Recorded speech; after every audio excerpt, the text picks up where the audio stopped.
자, 건조당권 우리 현실에서 있는 얘기를 해볼게요. 예컨대 A 회사가 있습니다. 그 다음에 B 은행이 있고, A 회사는 자기 하청업체에게 돈 줄 때, 자재업자한테 돈 줄 때 현금으로 주는 사람 하나도 없습니다. 다 당좌 수표 끊어주죠, 그죠? 3개월짜리 어음 같은 거 이렇게 수표를 끊어줍니다. 지금 당장 받을 수 있는 것도 아니고 기간 3개월, 6개월 지나서 받을 수 있는 거 3개월짜리 자 당좌 수표를 또는 어음을 끊어주면 저 수표 받은 이 자재업자는 나중에 3개월 있다가 이제 이행기 돌아야 하면 이제 은행에 가서 그 직업 제시해가지고 돈을 받죠, 그죠? 수표금을 또는 어음금을 줍니다. 주는데 이쪽하고 이쪽하고 이미 계약이 돼 있죠. 이쪽에서 이쪽에다가 당좌를 예치하잖아요, 그죠? 예치된 그 당좌에서 돈 내주는 거예요. 자기 생돈 주는 게 아니고 이쪽에서 받아가지고 주는 겁니다, 그죠? 그런데 만약에 당좌 그 잔고가 지금 제로다, 제로. 이쪽에서 예치한 돈이 지금 다 바닥이 났어요. 그런데도 이쪽에서 발행한 수표가 들어왔습니다. 들어왔을 때 이쪽에서 만약에 안 내줘버리면, 잔고 없다고 안 내주면, 그러면 저 회사가 발행한 수표가 부도나가는 거지, 그죠? 부도납니다. 회사가 발행한 수표가 은행에서 지급 안 되면 제 회사는 신용에 막대한 지장을 받게 됩니다. 맞죠, 그죠? 그리고 이 회사하고 아무도 거래 안 하겠죠, 그죠? 그죠? 그래서 미리 계약해요. 무슨 계약하는가 하면은 당좌 대월 계약이라고 이런 계약을 합니다. 이런 무슨 계약입니까? 대월 이 말은 넘어서도 내준다 이 말입니다.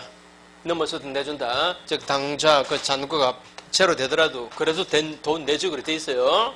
바로 당좌 대월 계약인데, 근데 당좌 잔고가 제로인데 돈 내준다는 것은 이제 마이너스로 떨어진다는 말 아닙니까? 마이너스 1억으로 떨어졌다. 그 얘기는 바로 이 은행에서 A 회사에 대해서 채권을 갖는다는 말입니다. 맞죠?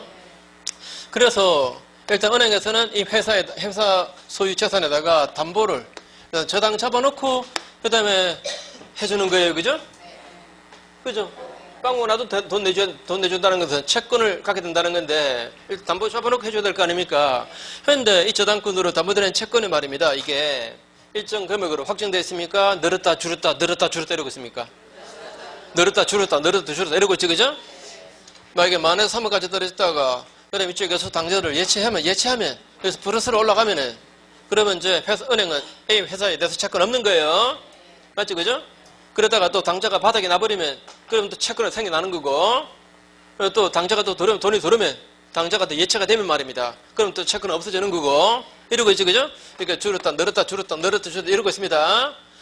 이런 것은 바로 건조당권을 설정받고 채권 최고액을 정해두는 거죠, 그죠? 여기까지 10억 이렇게 잡아놓고, 그러면 은행에서 이거 당좌 이거 잔고 관리할 때 그 10억 그 밑으로는 안 떨어지게 조심해야 됩니다, 그죠? 10억 밑으로 만약에 떨어졌다, 만약에 12억이 돼버렸다, 마이너스 12억이 되었다. 그 상태에서 만약에 회사가 망했습니다. 망하고 이게 경매에 들어갔습니다. 이랬을 때 이 은행에서는 얼마까지만 우선면제 받습니까? 여기까지만 우선면제 받아요. 남은 2억 부분은, 이 부분은 못 받아요, 그죠? 우선면제 못 받습니다. 그러니까 장래 증감 변동하는 불특정의 다수의 채권, 이걸 담보하는 저당권을 바로 무슨 저당권? 건조당이라 그래요. 건조당. 여기서 중요한 특성, 일반 저당권은 담보되는 채권이 사라지면 저당권도 바로 사라집니다. 근데 이건 어때요? 그래서 당좌가 예치가 되어서 이제 잔고가 풍부해요. 잔고가 많이 들어있습니다. 그러면 이 은행은 이제 회사에 대해서 채권이 없다는 말이잖아요. 채권이 다 사라졌죠, 그죠? 사라지면 이 저당권이 사라진다? 아니죠. 만에서도 또 떨어질 수 있잖아요, 그죠? 또 떨어질 수 있죠. 그래서 채권에서 사라졌다고 해서 바로 건조당권이 바로 소멸하지는 않습니다. 그죠? 이걸 뭐라 그러죠? 부정수용의 완화라고 말해요. 부정수용의 완화. 자, 그래서 434페이지에 괄호 2번에 동그라미 2번 첫 줄 중간에 피담보 채권이 일시적으로 소멸하더라도 건조당권이 바로 소멸하지는 않습니다. 바로 소멸 안 해요. 그 다음에 동그라미 2번의 기억. 건조당권은 개개의 채권에는 수반 안 합니다. 수반, 자, 이런 경우에 기본 계약이 뭡니까? 바로 이게 기본 계약입니다. 그죠? 당좌 대월 계약. 이게 기본 계약이에요. 기본 계약상의 그 지위 자체가 A 회사에서 B 회사로 넘어간다면, 그러면 건조당권도 그쪽으로 넘어갈 수 있습니다. 기본 계약에는 이게 부정해요. 수반해요. 그러나 개별 채권에 따라가지는 않습니다. 예? 개별 채권에 따라가지는 않아요. 기본 계약상의 지 자체가 바뀌어야 그래 건조당권도 따라갈 수가 있는 거예요. 자, 건조당권은 개개의 채권에는 수반하지 않습니다. 다만 조금 전에 말씀드린 대로 오른쪽 제일 위에 건조당권을 그 기초가 되는 기본계약에는 부정해요. 기본계약상의 지위가 이전하면 건조당권도 함께 이전할 수가 있습니다. 그 다음에 쭉 내려오셔서 괄호 4번에 기억 보시면 저당권의 그 표담보채권 범위에 관한 360조 아까 기억납니까? 원금, 이자, 위약금, 저당권 실행비용, 그 다음에 지연배상금은 1년만에 하는다. 이런 거 쓰죠. 그죠?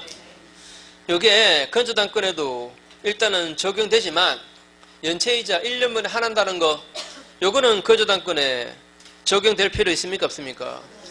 건조당권에서는 연체이자가 1년만 넘어가더라도 그게 다 합쳐가지고 최고액만 넘지 않으면 돼요. 그죠? 그러니까 최고액만 안 넘으면 돼요.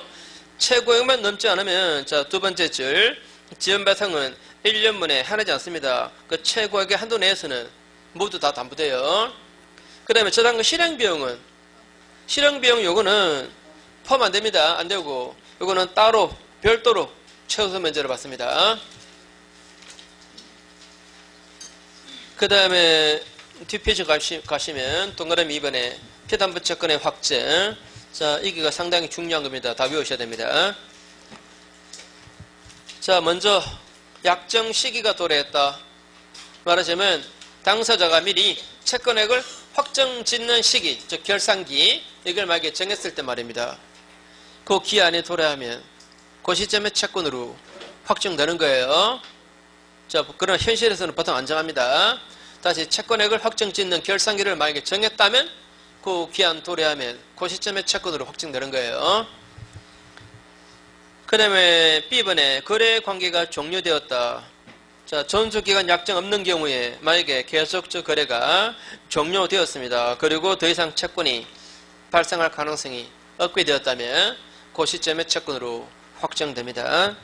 그 다음에 C번에 존속기간, 결산기 정함이 없다면, 다른 특별한 약정 안 했다면 서로가 기본계약 또는 설정계약을 해지할 수도 있다. 그죠? 해지하면 그 시점에 채권으로 확정되는 겁니다. 자, 별도 약정 없다면 저희 당좌 거래, 이거 이제 그만합시다. 할 수 있다. 그죠? 해지했습니다. 그 시점에 당좌 잔고가 만에서 5억이면 요걸 확정된다. 그죠? 그 뜻이죠. 자, 이제 D번에 경매 신청 들어갔다. 자, 당좌 잔고가, 자, 채권 최고액이 10억으로 정해져 있다 하더라도 만약에 당좌 그 잔고가 만에서 8억까지 떨어졌다면 이건 은행 쪽에서는 이거 상당히 위험한 상황입니다. 그죠? 그만큼 이쪽에서 당좌 제출을 안 하고 있다는 얘기입니다. 그죠? 맞죠? 채무를 불이행하고 있죠? 채무를 불이행하니까 경매 들어갈 수 있겠죠? 경매 들어갔을 때 당좌 잔고가 만에서 8억이면 이걸로 확정되는 거예요. 채권은 8억으로 확정됩니다. 그죠? 경매 들어가 버리면 그 시점의 채권으로 이걸로 확정됩니다. 자, 그래서 그 두 번째 줄 경매 신청 시 채권액은 확정됩니다. 확정되는데, 근데 자, A 소유 부동산에 B가 건조당권자고 채권 최고액은 2억, 그 다음에 현재 채권액은 만약에 1억 5천. 아무튼 현재 채권액 1억 5천이었다 이 말에도 최고액과는 아직 갭이 남아있다 하더라도 이거는 이 사람이 채무 불이행 때문에 생겨난 겁니다. 그죠? 그래서 경매 들어갈 수 있죠. 그죠? 경매 들어가면 그러면 이걸로 확정되는 거예요. 그죠? 그 다음에 같은 부동산에 후순위 건조당권자가 있다. 자, 후순위 건조당권자가 있습니다. 여기는 그 채권 최고액이 예컨대 3억, 그다음에 실제 채권액은 만약에 2억 이다라고 했을 때, 만약에 이자가 경매에 들어갔다면 요 사람의 채권은 요걸로 확정돼요. 그런데 선순위권자 채권액이 요걸로 확정되는가? 안 돼요. 자, 후순위자가 경매에 들어갔다 하더라도 선순위권자는 계속적 거래, 이걸 계속해 나갈 수 있습니다. 거래 계속해 나갈 수 있습니다. 계속해 나가고, 그러면 지금 1억 8천까지 넣은 상태에서 이게 제3자 D한테 낙찰되었어요. 이자가 낙찰 대금을 다 완납하면 이자가 소유자가 되면서 이거 사라지는 겁니다, 이제. 맞죠? 더 이상 어쩔 수 없죠? 그 시점 바로 확정되는 거죠. 다시 할게요.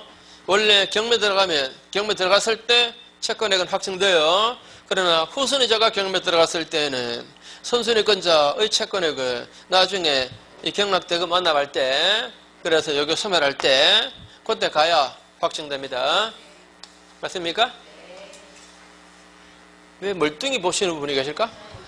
다시 한 번 더. 후순위자가 경매 들어갔다 하더라도 선순위자가 이 계속적 거래, 당좌 거래, 이걸 이제 그만해야 된다?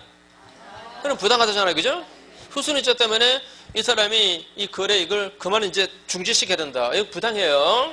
그래서 후순위자가 경매 들어가더라도 이 거래를 해나갈 수 있다. 그죠?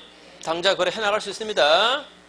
근데 이것도 한계가 있지. 제3자가 낙찰 받아버리면 그러면 이제 완전히 끝나는 거 아닙니까? 이제 이거 소멸하니까 더 이상은 어떻게 늘릴 수가 없잖아요. 그죠? 그러니까 이제 그 시점에서 확정된다 말입니다. 그죠?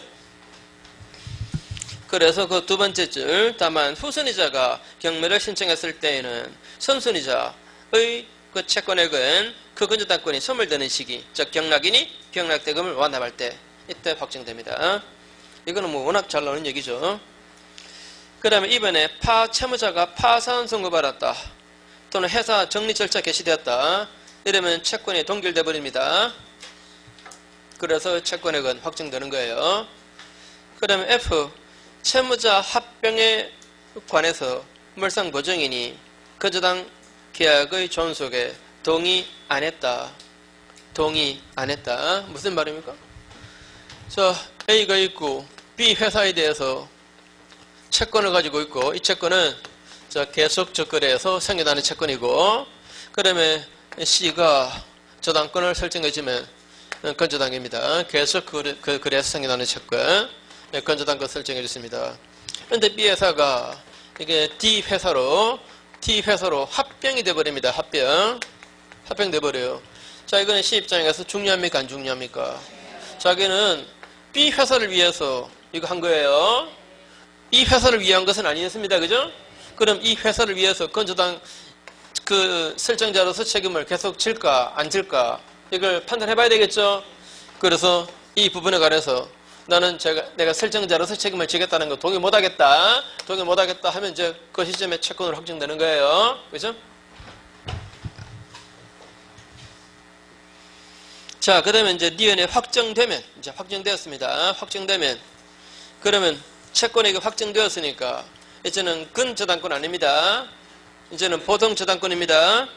보통 저당권이기 때문에 두 번째 줄 중간에 확정 이후 새로 발생하는 채권은 담보되지 않습니다. 담보 안 되는데, 거기에서 세 번째 줄 중간에 다만 확정 후에 발생하는 이자하고 연체이자, 이런 것은 담보가 돼요. 맞습니까? 자, 다시 경매 들어갔습니다. 자, 경매 들어갔을 때 그 시점에 당좌 그 잔고가 만에서 8억이면 이걸로 확정되잖아요. 확정되었는데, 그런데 이쪽에서 발행한 수표가 들어왔을 때 돈을 또 내줘버렸다. 또 돈 내주는 바람에 이제 당좌 잔고가 마이너스 9억까지 떨어졌다면 이 부분 1억 말입니다. 이거는 우선 면제 못 받아요. 맞죠? 그죠? 이거는 우선 면제 못 받습니다. 근데 확정된 이 채권에 관해서 경매 절차 진행 중에도 연체이자는 계속 발생해요, 안 해요? 연체이자는 발생하잖아요. 이거는 우선 면제 받겠어요, 못 받겠어요? 이거는 받겠지. 맞죠? 자, 확정된 채권에 관해서 발생하는 연체이자는 또는 이자는 우선 면제 받아요. 그런데 확정되었는데 또다시 수표금을 내주는 바람에 마이너스 9억까지 떨어졌다면 요거 1억 부분은 요거는 우선 면제 못 받아요. 맞죠? 그죠?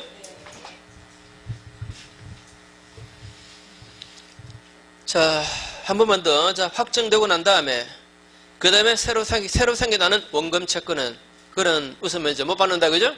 그러나 이미 확정된 채권에 관해서 경매 절차 진행 중에도 전이전은 발생할 수 있습니다. 이거는 웃으면 이제 받아요, 그죠? 그 다음에 B 보시면 채권액이 확정되면 이제는 보통 저당권입니다. 그래서 경매 개시 결정되고 난 다음에 경매 신청이 취하되더라도 이 채권 확정의 그 효과가 번복되지는 않는데요. 그 다음에 10번은 그진 안 했던 건데,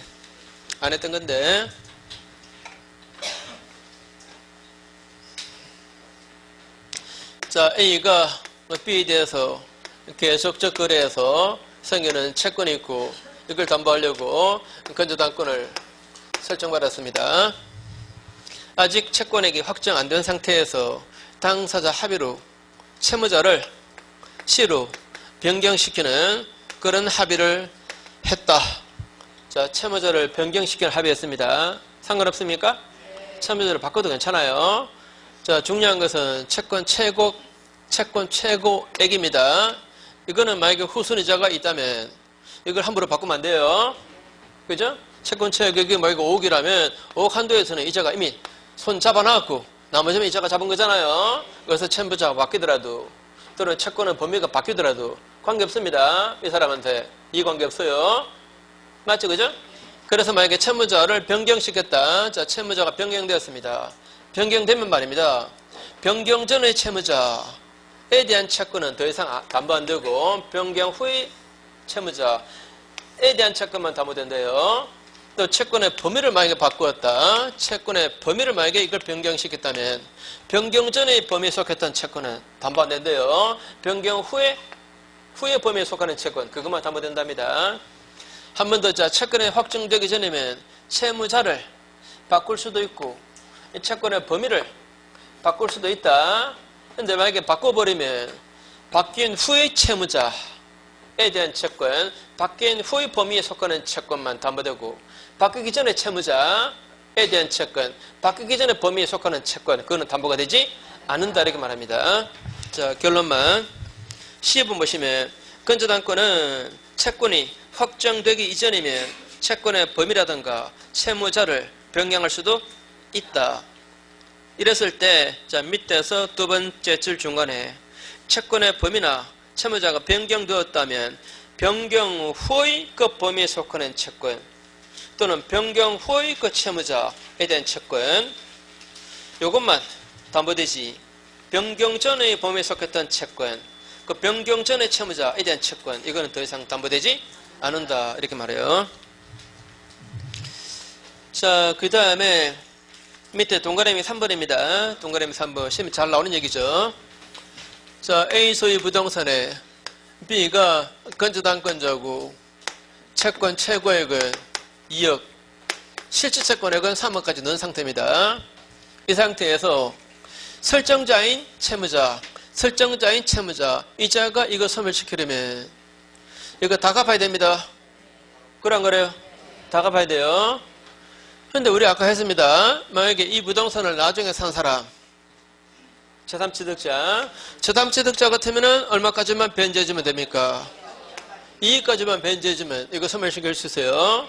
또 한 가지는 만약에 채무자는 따로 있다. 이게 채무자입니다. 이렇게 채권이 있고 이 사람은 그냥 설정자입니다. 즉 물상 보증인입니다. 물상 보증인은 자기가 담보로 잡힌 부동산만 가지고 책임지는 거예요. 채무자는 자기가 담보로 잡힌 것만 가지고 책임집니까? 만약에 자기 부동산이 경매되었는데 건조당권자가 우수면제 다 못 받으면은 그러면 채무자의 다른 재산에 대해서도 경매 들어가서 돈 받아내요. 그죠? 근데 물상보증인은 자기가 담보로 잡힌 것 요것만 가지고 책임지니까 요걸로 담보되는 여기까지만 변제해주면 이거 소멸시킬 수가 있습니다. 맞죠? 그죠? 자, 그래서 동그라미 3번에 실제 채권액이 최고액을 초과할 때 채무자인 설정자 이자가 이 건조당권 소멸시키려면 최고액을 넘는 채권 전액을 다 갚아야 돼요. 근데 네 번째 저 끝에 물상보증인이나 제3취득자는 최고액까지만 변제해주면 이 저당권을 소멸시킬 수가 있습니다. 자, 그 다음에 계약법으로 갈게요. 자, 잠깐만요. 제가 책을.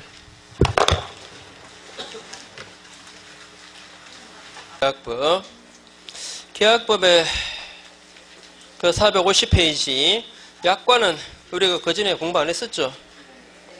약관은 뭐 시험이 잘 나오진 않죠. 잘 나오진 않은데 이제 이론 강의 마지막이니까. 약관 자체는 뭔지 아십니까? 우리가 은행에서 대출 받을 때 거기서 계약서 새로 만들어요? 아니면 이미 계약서 다 만들어져 있습니까? 이미 다 만들어져 있고 고객은 도장을 찍을까 말까 이것밖에 결정 못하죠? 또 은행에서 보험 계약할 때도 이미 보험 계약서 다 만들어져 있죠? 그리고 고객은 이거 도장 찍을까 말까 이것밖에 없습니다. 그죠? 이렇게 사업자가 이미 다 만들어 놓은 정형화된 계약서 말입니다. 이걸 뭐라 그런다? 약관이라 그래요. 약관. 당연히 이건 사업자가 이미 다 만들어 놓은 거니까 자기들한테 유리하게 만들게 뻔하면 뻔해. 그죠? 그래서 이걸 규율하는 법이 있습니다. 약관 규제법이죠. 그 내용을 이제 몇 가지 보는 겁니다. 만약에 우리 약관을 가지고 계약했을 때 상식으로 판단해 보세요. 고객은 말입니다. 그 약관의 내용을 촘촘하게 다 읽어봐요? 안 읽어봐요? 안 읽어봐요. 그 읽어보면 좀 안 읽어봐요. 안 읽어봅니다. 그래서 고객이 말입니다. 어떤 특정 조항의 내용을 몰랐습니다. 나중에 이제 문제가 된 거예요. 이때 고객이 나는 그거는 몰랐다 이러면서 이거는 효력 없다 라고 주장할 수 있다. OX? 없어요. 몰랐다 하더라도 자기가 도장 찍은 이상 그 계약도로 하는 게 원칙입니다. 맞죠? 계약도로 하는 게 원칙이에요. 다만 고객한테 특히 중요한 조항이 있다면 이거는 사업자가 설명을 해줘야 됩니다. 우리가 이제 은행에서 대출 받을 때 또는 보험계약서 체결할 때 그런 경험이 있을 겁니다. 그 중간중간에 보면은 설명 들었습니까? 예, 아니요. 그런 말 있죠? 그 예, 그게 도장 다 찍으라 그러죠? 또는 사인하라 그러죠? 요거는 특히 중요한 조항은 만약에 고객이 사업자가 설명 안 하면 나중에 그 조항의 효력을 주장 못하게 돼 있어요. 그래서 나중에 설명 못 들었다는 얘기 못하게 하려고 도장 미리 받아 놓는 거죠. 그죠? 그러니까 특히 중요한 조항은 만약에 설명 안 했을 때에는 그 부분의 효력을 주장할 수가 없게 되어버립니다. 그죠? 자, 그런데 우리가 약관을 가지고 계약한다 하더라도 그 약관 내용과 또 다른 별개의 약정을 하면 안 됩니까? 또는 약관에 있는 조항이어도 그 부분 가지고 서로 간에 교섭을 거쳤다면 만약에 서로 간에 협의에 왔다 갔다 했다면 그는 개별 조항입니다. 그는 약관 규제법의 적용 대상으로 삼을 필요 없어요. 둘이 협의했으니까. 그죠? 맞죠? 그래서 괄호 2번 보시면 괄호 2번 첫 줄 중간쯤에 특정 조항에 관해서 개별적인 교섭을 거쳤다면 그 특정 조항은 약관 규제법의 규율 대상이 아닙니다. 아니고 그냥 개별 약정이에요. 자, 오른쪽에 3번에 괄호 1번 명시, 그 다음에 4번 교보 의무. 이거는 무슨 말인가 하면 약관을 가지고 계약할 때는 사업자가 이거 약관입니다 라고 말해야 돼요. 그 다음에 고객이 오면 언제든지 알 수 있게 사업장에다가 비치해야 됩니다. 그 내용을 알 수 있게끔, 확인할 수 있게끔 사업장에다가 비치해야 돼요. 이걸 만약에 안 했다. 자, 명시 의무를 이걸 이행 안 했다면 그러면 약관을 통째로 효력을 주장 못합니다. 이거 약관입니다. 또 그것을 언제든지 내용을 파악할 수 있게 사업장에 비치하는 거 이걸 안 하면 약관 내용 전부를 효력 주장 못해요. 그 다음에 고객이 원하면은 당연히 4번을 교부를 해줘야 됩니다. 자, 그래서 그 밑에 괄호 2번에 사업자가 이 명시, 그 다음에 4번 교부 의무 이걸 위반하면은 해당 약관 전체를 계약으로 주장 못해요. 그 다음에 4번에 아까 말씀드린 겁니다. 중요한 조항은 설명해 줘야 된다. 그죠? 설명 안 해주면 역시 그 조항의 효력을 주장 못합니다. 그런데 중요한 조항이어도 중요한 것이어도 그래도 사업자가 설명할 필요 없는 게 있습니다. 그게 동그라미 1번 계약의 성질상 설명하는 게 현저하게 곤란한 거. 약간 뭐 기계공학적인 내용이다 이러면 우리 설명해도 몰라요. 그죠? 이런 거 설명이 현저하게 곤란하니까 설명할 필요 없답니다. 그 다음에 2번에 고객 또는 그 대리인이 그 내용을 이미 다 알고 있는 거, 이거는 설명할 필요 없고, 그 다음에 3번 주의하시고, 거래상 일반적이고 공통된 것이어서 충분히 예상할 수 있는 거, 또는 관련 법령에 이미 다 정해져 있는 거. 저 보험약관인데 보험법에 다 나와 있습니다. 이런 것은 설명할 필요 없다, 그죠? 자, 그 다음에 이 설명 의무를 위반했다 이러면, 자, 설명 의무를 위반했다 이러면 약관 전체가 무효는 아닙니다. 설명 안 한 그 부분, 그것만 무효입니다, 그죠? 맞죠? 그게 관로 2번 첫 줄 중간쯤 설명하지 않으면 사업자는 해당의 조항의 내용을 계약의 내용으로 주장받습니다. 약관의 해석 방법. 자, 개별 약정의 우선. 그 다음에 신의칙. 이건 볼 것도 없고. 그 다음에 3번 조금 주의하세요. 객관적 해석의 원칙. 약관은 상대방이 누군가에 따라서 다르게 해석하지 말아요. 자, 이거 말 조금 틀어버리면 여러분들 속아요.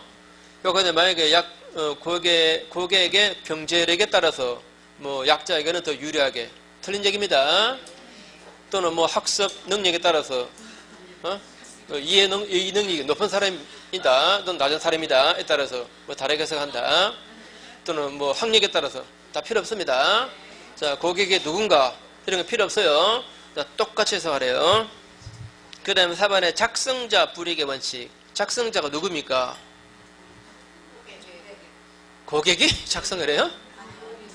사업자가 이미 다 만들어 놓았잖아요. 자, 이때 작성자는 사업자입니다. 사업자. 그래서 만약에 의미가, 어떤 조항의 의미가 불명확하다 이러면 가능한 한 고객에게 유리하게, 그죠? 사업자한테 불리하게 해석하라. 그 다음에 축소 해석은 자, 어떤 경우에 축소 해석하겠습니까? 이거는 고객에게 불리한 조항 말입니다. 고객에게 불리한 조항은 축소 해석하래요. 그 다음에 6번에 불공정 약관 조항의 무효.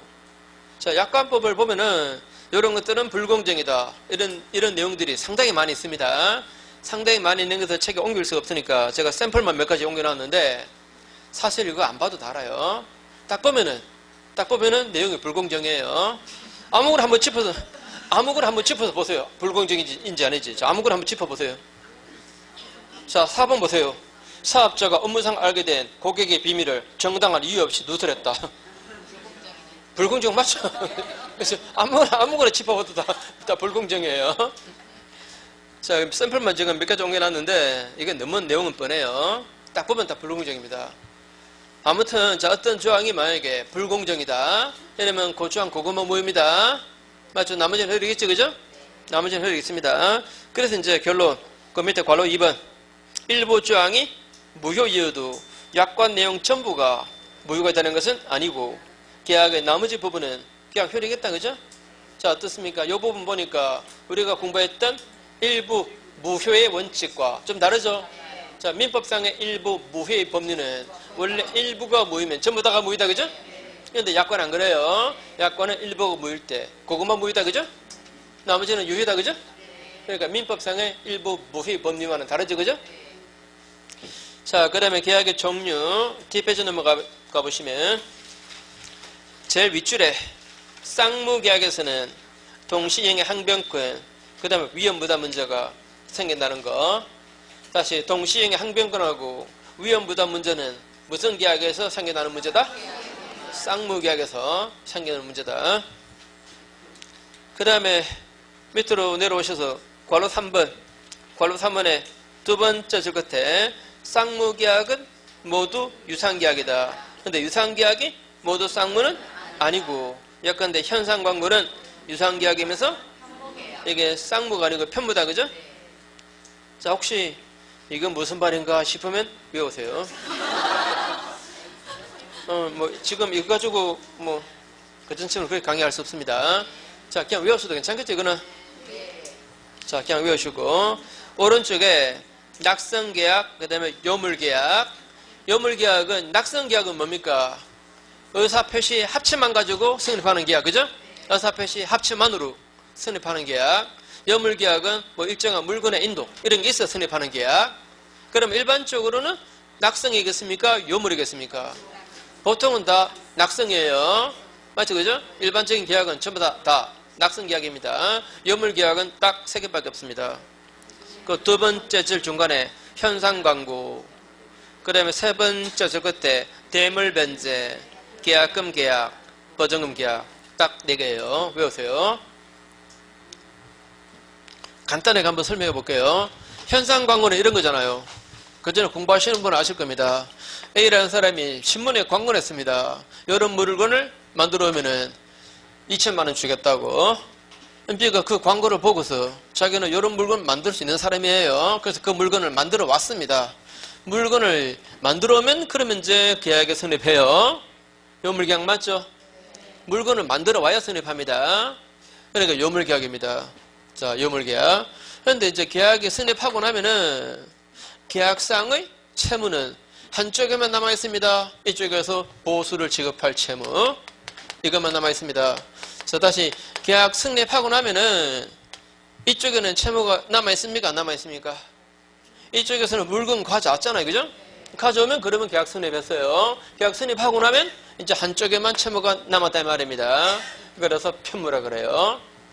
그런데 유상이다 무상이다 라고 하는 것은 계약의 전 과정을 살펴요. 계약 체결 전, 그 다음에 그 후까지 다 살펴서 이 사람이 물건을 가져오는 것과 이쪽에서 보수를 지급하는 것은 서로 대가적 출현 맞습니까?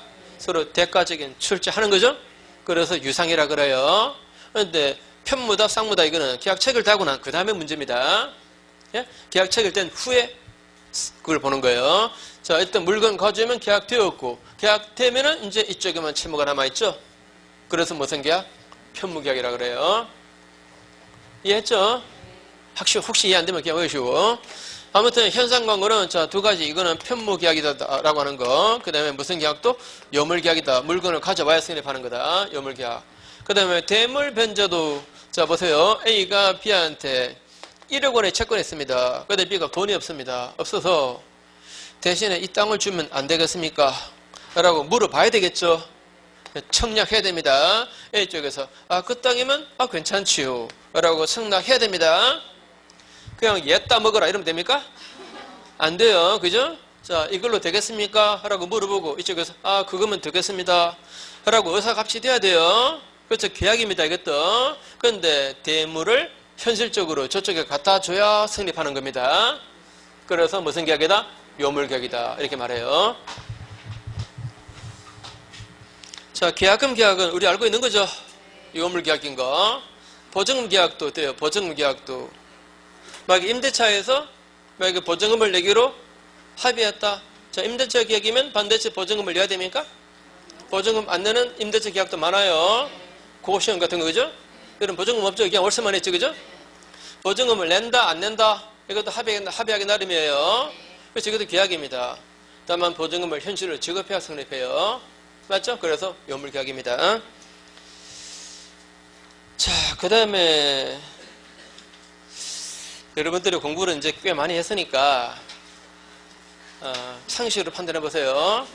자신의 상식을 믿으세요. 자, OX 해보세요.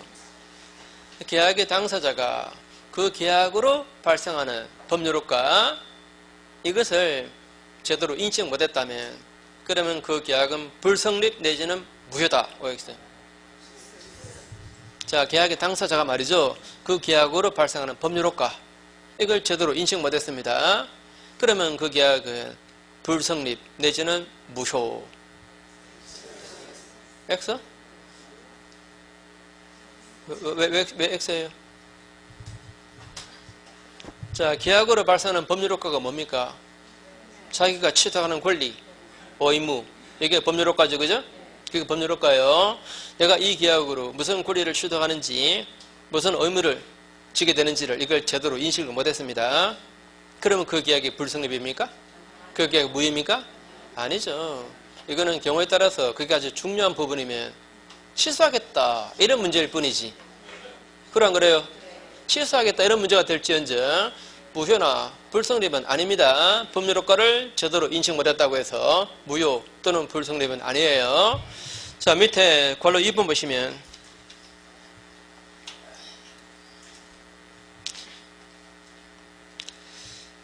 자, 거기에 관련 한번 결론만 볼게요. 결론만. 세 번째 줄 끝에 보시면 당의 계약으로 인한 법률 효과에 관해서 제대로 알지 못했다 하더라도 이런 것은 차고 문제가 될 뿐이다. 이 말은 무효나 불성립은 아니에요. 그죠?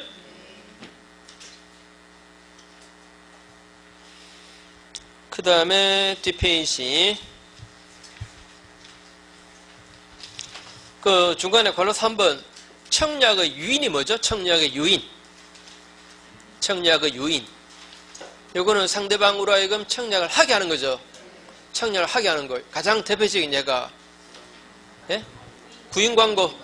회사에서 구인 광고를 했다. 이러면 청약하라 이 말이죠. 그죠? 입사 지원서 내라 이 말이죠. 그죠?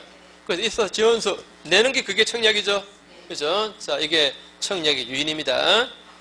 근데 가장 우리가 아파트라든가 그 다음에 상가라든가 그 분양 광고 있잖아요. 분양 광고입니다. 분양 광고라는 거 이거 청약입니까? 청약의 유인입니까?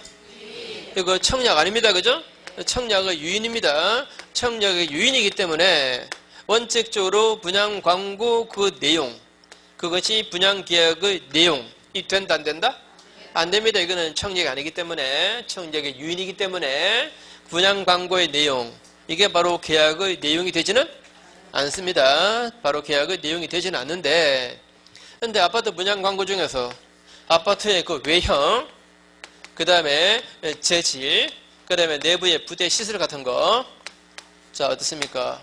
이런 것들은 분양받는 사람들은 그 광고에 남아있는 이런 내용들은 될 거라고 반드시 믿죠. 믿어요 안 믿어요? 믿죠? 이거는 분양계약의 내용이 된대요. 광고에 적힌 내용이어도 이거는 분양계약의 내용이 된다 이렇게 말해요. 그래서 동그라미 2번에 아파트 분양광고는 이거는 청약의 유인일 뿐이다.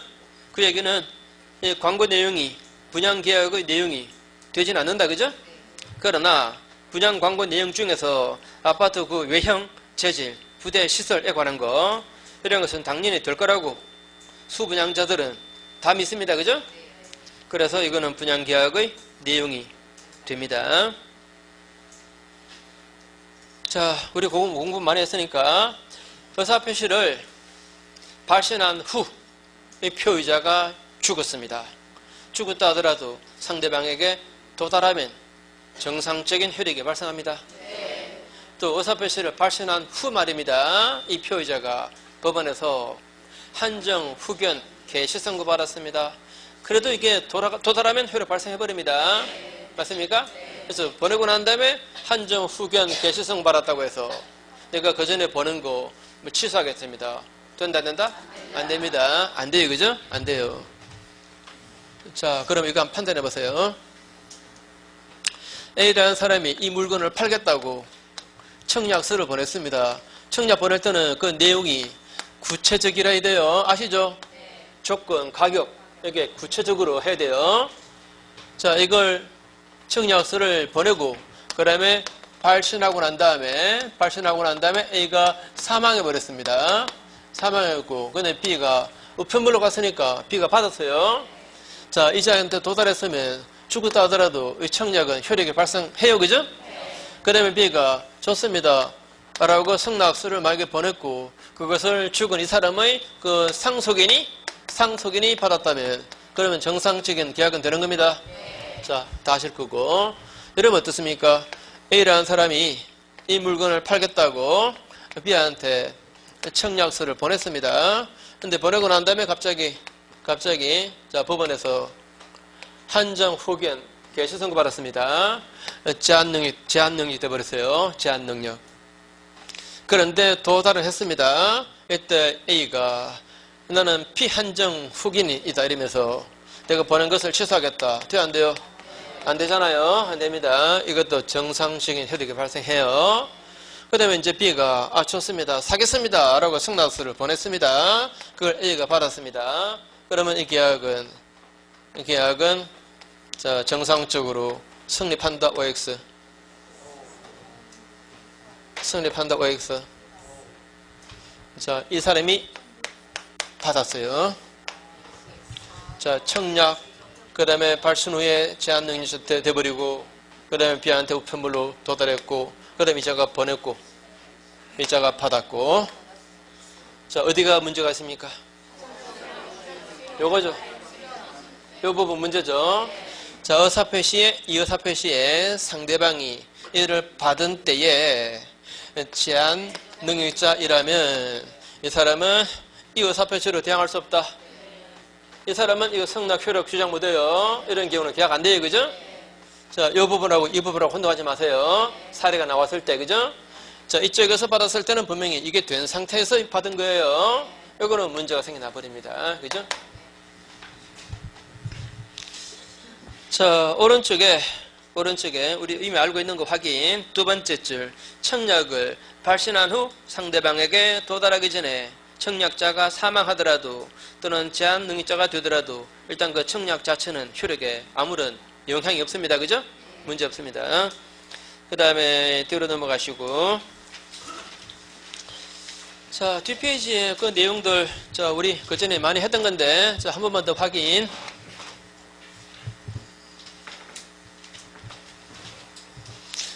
자, A라는 사람이 이 물건을 팔겠다고 B한테 청약서를 보냈습니다. 내용을 구체적으로 정해서. 자, 한 번 더. 청약은 그 내용이 구체적이라야 한다. OX. 상대방이 yes 하면 바로 계약이 될 정도로 그 내용이 구체적이라야 돼요. 아무튼 그래, 구체적으로 내용을 정해서 청약을 했습니다. 그 다음에 사고 싶으면 요 날까지 답을 달라고, 10월 30일까지 답을 달라고 승낙 기간을 정해가지고 청약했습니다. 근데 B가 사겠습니다 라고 승낙서를 보냈습니다. 보냈는데 A에게, 자, 보낸 날짜, 발송한 날짜는 10월 28일, 그런데 A에게 도달한 날짜는 11월 1일이었다. 여러분, 계약돼요, 안 돼요? 안 됩니다. 그죠?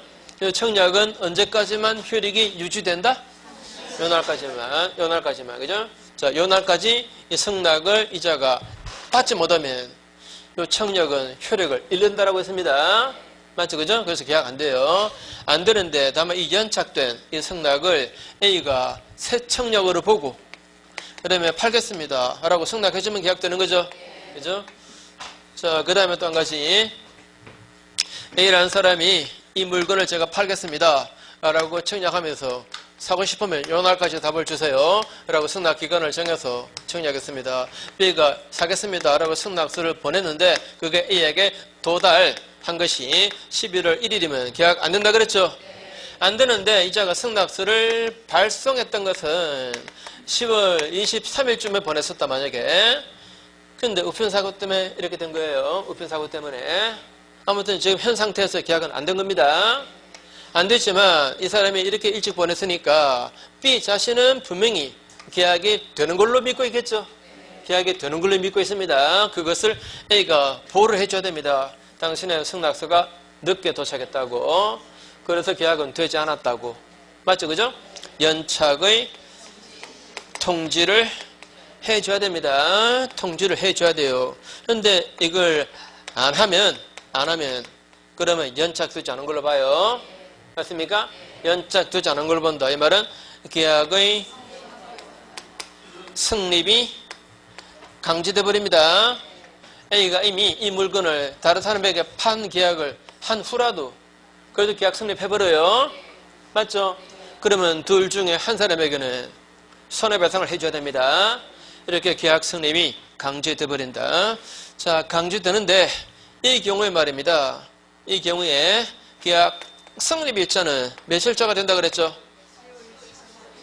10월 23일입니다. 자, 이거는 격시자한의 계약. 자, 격시자한의 계약은 승낙의 통지를 발송한 때 성립한다 그랬죠? 그죠?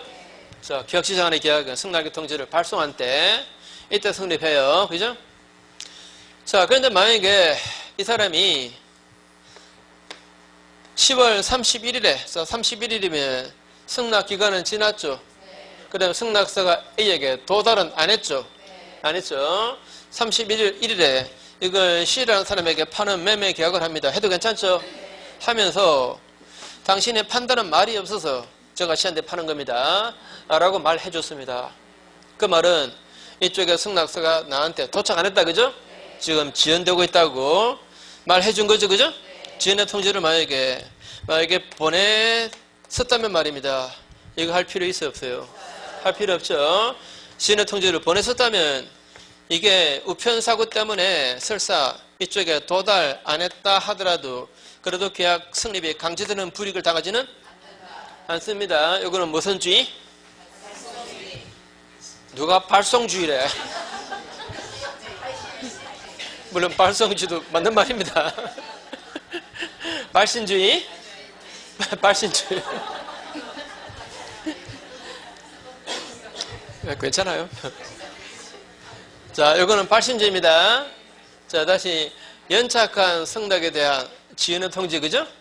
자, 계약에서 그 연착한 승낙에 대한 지연의 통지, 이거는 발신주의. 이거 보냈더라면 이게 설사 우편사고 때문에 도달 안 했다 하더라도 계약 성립이 강제되지는 않습니다. 이거 발신주의, 그죠? 자, 이 내용들 우리 많이 했으니까 읽는 것은 각자 해보시고. 자, 그 다음에 그 오른쪽에 맨 밑에 또 이런 거 있었죠? 자, A라는 사람이 이 물건을 B한테 내가 1억에 팔겠다고 청약을 하면서 사고 싶으시면 요 날까지 답을 주세요 라고 했습니다. B가 제가 9천원 사겠습니다 라고 승낙서를 보냈더니 A가 말이 없습니다. 말이 없으니까 B가 내가 실수했나 보다 싶어서 다시 보냈습니다. 1억에 사겠다고. 1억에 사겠다고 승낙서를 보냈는데 그 승낙서가 A에게 10월 29일에 도착했습니다. 도착했습니다. 그러면 1억에 계약이 성립했다. X입니다. 자, 요거하고 요거 사이에 A가 이미 다른 사람 C한테 1억에 팔았을 가능성이 있잖아요. 그죠? 만약에 이랬더라면 이것 때문에 계약이 B하고 또 돼버리면 A는 불이익을 당합니다. 맞죠? 그래서 청약에 대해서 이렇게 변경을 가해서 승낙해버리면 이 사람은 이걸 거절한 걸로 돼요. 거절한 걸로. 그래서 이거는 효력 상실해버렸습니다. 그래서 이것만 가지고 계약이 되지는 않습니다. 자, 청약에 대해서 조건을 붙였다거나 변경을 가했다면 그러면 그 청약을 거절한 거예요. 그리고 새로 청약한 걸로 됩니다. 맞죠? 그죠? 자, 조문 읽고 확인. 승낙자가 청약에 대해서 조건을 붙이거나 변경을 가해서 승낙했다면 그 청약 거절해버리고 동시에 새로 청약한 걸로 되어버립니다. 자, 그래서 뒷페이지에 뭐 같은 말 반복인데 판례 보세요. 판례 첫 줄 끝에 매수인이 매도인의 청약에 대해서 조건을 붙였다거나 변경을 가해서 승낙했다면 그 청약을 거절해버리고 동시에 새로 청약한 걸로 보게 되니까 그로 인해서 매도인의 그 청약은 실효되었다. 그죠? 이미 효력은 상실한 겁니다. 오른쪽에 그 중간에 박스 더보기에서 그 무의식적 불합의와 차고 지난번에 강의했습니까? 자, 저거 시험에 출제가 뭐 잘 되는 편 아닙니다. 잘 되는 편은 아닌데 혹시 만약에 시험에 나왔을 때 저걸 공부 안 했다면 판단 불능이죠. 불가능합니다. 자, 이런 게 무의식적 불합의입니다. A라는 사람이 B한테 청약했습니다. B가 승낙했습니다. 했는데 이 청약의 내용과 승낙의 내용이 객관적으로 일치해야만이 계약 성립한다. OX. 청약의 내용과 승낙의 내용이 객관적으로 완전히 일치해야 그래야 성립한다. 자, 여러분들 말에 휘둘리지 마세요. 자, 청약의 내용과 승낙의 내용이 요만큼이라도 불일치하면 어떻게 계약이 되겠습니까? 완전히 일치해야 됩니다. 완전히 일치 안 하면 계약 되지 않아요. 그죠? 자, 이게 매매 계약서에다가 1억이라고 써놨는데 그 밑에 아주 작은 글자로 매수인이 써놨습니다. 9,900이라고 써놨습니다. 100만원 차이입니다. 그러면 9,950만원에 계약이 된 걸로 본다? 말도 안 되잖아요. 그죠? 조금이라도 불일치가 생기면 계약 안 되는 거예요. 맞죠? 그죠? 자, 청약의 내용과 승낙의 내용이 객관적으로 완전히 일치해야만이 계약은 되는 겁니다. 맞죠? 그죠? 자, 그런데 불일치가 생겼어요. 일치 안 하고 있습니다. 자, 계약 내용이 서로 청약과 승낙의 내용이 지금 일치 안 하고 있는데 그런데 당사자는 그 불일치를 인식을 못하고 있다. 바로 무의식입니다. 이해됩니까? 분명히 불일치인데 당사자는 불일치를 모르고 있다. 그죠? 그걸 인식을 못하고 있습니다. 자, 그걸 인식을 못하고 있다. 바로 이게 무의식적 불합의라고 말합니다. 자, 말 그대로 불합의인데 그걸 의식을 못하고 있다. 그죠? 그러면 자, 이게 계약이 성립한 겁니까? 성립 안 한 겁니까? 계약 성립 안 한 거예요. 계약 성립 안 했습니다. 안 했으니까 이런 경우는 착오 문제가 생길 수 있습니까? 없습니까? 착오는 일단 계약은 성립하고 난 다음에 문제죠. 그죠? 계약 성립하고 난 다음에 그러면 내가 의사결정을 잘못했다. 뭐 이런 거죠. 그죠? 자, 그런 경우에 생겨나지. 일단 계약이 불성립이면 착오 문제는 생겨날 여지가 없는 겁니다. 그래서 뭐 깊게 보지 마시고, 자, 무의식 불합의는 계약이 성립 안 했다는 거, 이거는 착오 문제가 안 생긴다는 거, 요것만 기억하시면 돼요.